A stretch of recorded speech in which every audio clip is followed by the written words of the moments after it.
feel being at Oxford has been very liberating for me because here I can just be my brain, I can be my own intellect. I'm not just framed by my physical form, which has really helped me, I guess, heal quite a lot of the worries that I had when I was growing up.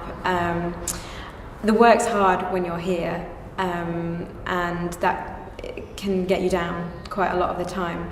But the thing that's so great is that I've had lots of supportive friends who have been there. Although a lot of my friends haven't directly broached the issue of my disability, I have found that when I do discuss it with them, that they bring some really interesting perspectives to it, often based on the subjects that they're doing, and that sheds some really interesting light on my disability and how to cope with it, and I guess how disability should work or should be perceived in the context of society generally.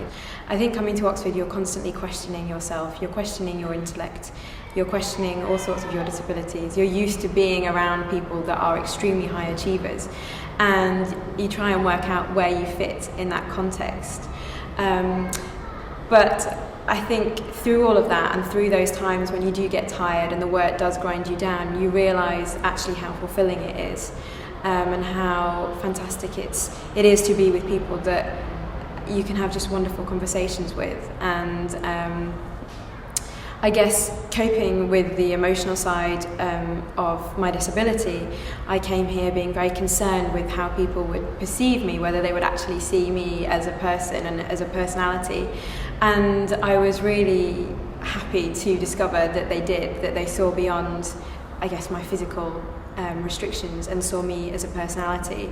Not that that doesn't happen elsewhere, because it does, but it just seemed to be more pronounced here, and I felt therefore that I was able to develop my own levels of confidence and my ability to cope with something that is quite difficult to cope with.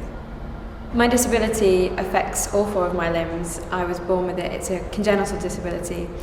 I have foreshortened arms with a digit on each hand.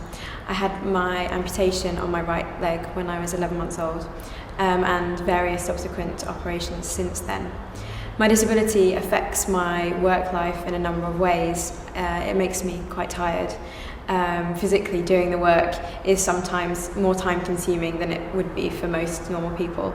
And I use a certain software in which I dictate to the computer in order to help me write my essays.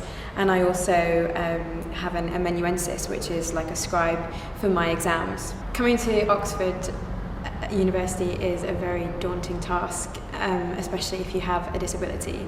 But I would say that it's as much a positive challenge for yourself to get through as it is a challenge that the university should be pushed in order to facilitate you in doing that and enabling you to achieve that goal.